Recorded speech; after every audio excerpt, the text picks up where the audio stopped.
High everyone, welcome back to my channel লন্ডনতন্ত্ৰ। বন্ধু বান্ধৱীসকল, আজি আমি জে.পি. গিলফৰ্ডে দিয়া ডাইভাৰ্জেণ্ট আৰু কনভাৰ্জেণ্ট থিংকিঙৰ বিষয়ত জানিম।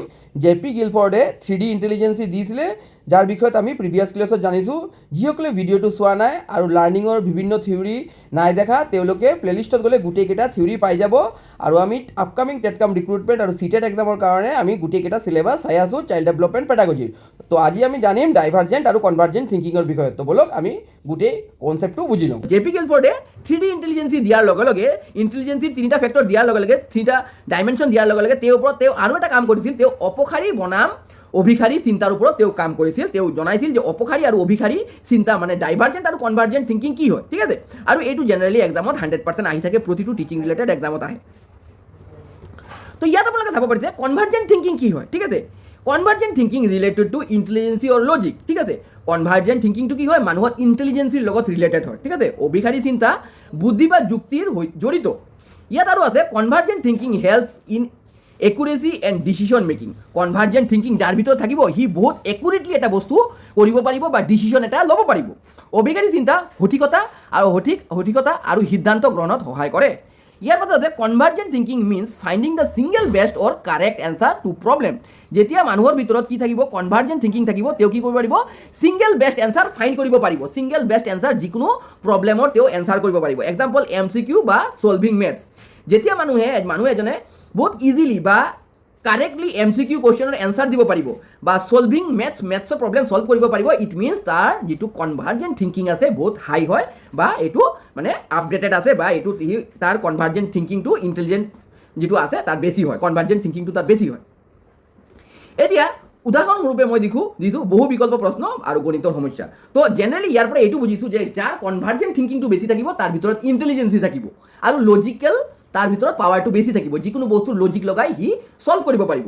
আৰু নেক্সট হয় ডাইভাৰ্জেণ্ট থিংকিং। ডাইভাৰ্জেণ্ট থিংকিং কি হয়, divergent thinking related two creativity.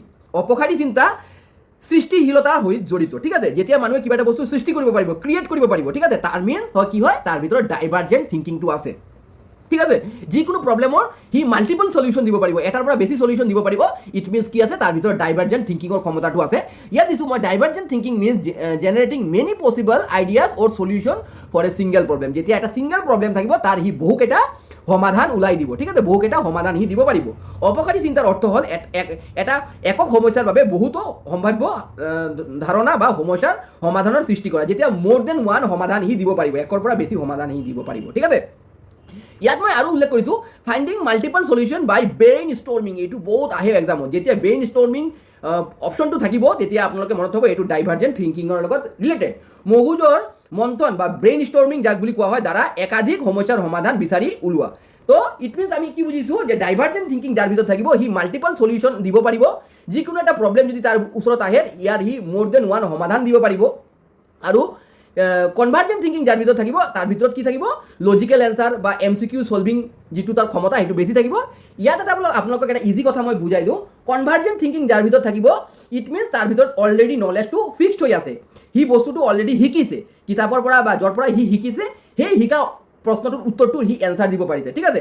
কেতিয়াবা যদি কিতাপ বুক এইবোৰ যদি অপশ্যনত থাকে তেতিয়া আপোনালোকে সদায় কনভাৰ্জেণ্ট থিংকিঙৰ লগত ক্লিক কৰিব। কিয়নো কনভাৰ্জেণ্ট থিংকিঙত অলৰেডি নলেজটো সি জানে, যিটো জানে সেইটো সি এক্সামত গৈ প্ৰডিউচ কৰে। যেনেকৈ MCQৰ এনচাৰ যেতিয়া সি জানিব, মেথছৰ সলিউশ্যন যেতিয়া সি জানিব, এটাই সলিউশ্যন হ'ব আৰু এটা সলিউশ্যনৰ এনচাৰ যেতিয়া সি জানিব, ঠিক আছে, য'ত নেকি অনলি এটাই এনচাৰ থাকিব। কনভাৰ্জেণ্ট থিংকিঙত অনলি এটাই এনচাৰ থাকিব, সেই এনচাৰটো সি অলৰেডি জানিব আৰু সি এনচাৰটো মানুহৰ ওচৰত দি দিব বা সেইটোৰ সলিউশ্যন সি দিব। কিন্তু আপোনালোকে মনত থ'ব ডাইভাৰ্জেণ্ট যেতিয়া থিংকিং হ'ব তাৰ ভিতৰত এট দেট টাইম যদি কিবা সলিউশ্যন নাথাকেও, কিবা এটা প্ৰশ্নৰ উত্তৰ যদি তাৰ ওচৰত নাথাকেও, সি ব্ৰেইন ইউজ কৰি, যেতিয়া মই ৱাৰ্ডটো দিছোঁ ব্ৰেইন ষ্টৰ্মিং কৰি, ব্ৰেইনটোক ইউজ কৰি সি মাল্টিপল এনচাৰ ওলাব, মাল্টিপল এনচাৰ ওলাব। মানে এটাৰ পৰা বেছি এনচাৰ সি ওলাব যে আপোনালোকে এইটো কৰক, নহ'লে এইটো কৰক, নহ'লে এইটো কৰক, ঠিক আছে।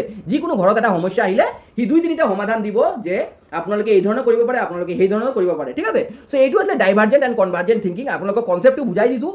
এক্সামত যেতিয়া কুৱেশ্যন আহিব বহুত ভেৰিয়াছ টাইপৰ ভেৰিয়াছ কনচেপ্টৰ ওপৰত, প্ৰেক্টিকেল বেছ কুৱেশ্যন বা ৰিয়েল লাইফ প্ৰব্লেমৰ ওপৰত বেছ কৰি কুৱেশ্যন আহে, তেতিয়া আপোনালোকে নিজৰ ব্ৰেইনটো ইউজ কৰি ডাইভাৰ্জেণ্ট থিংকিং হ'ব না কনভাৰ্জেণ্ট থিংকিং হ'ব, আপোনালোকে সেইটো এনচাৰটোক কাৰেক্টলি টিক কৰিব।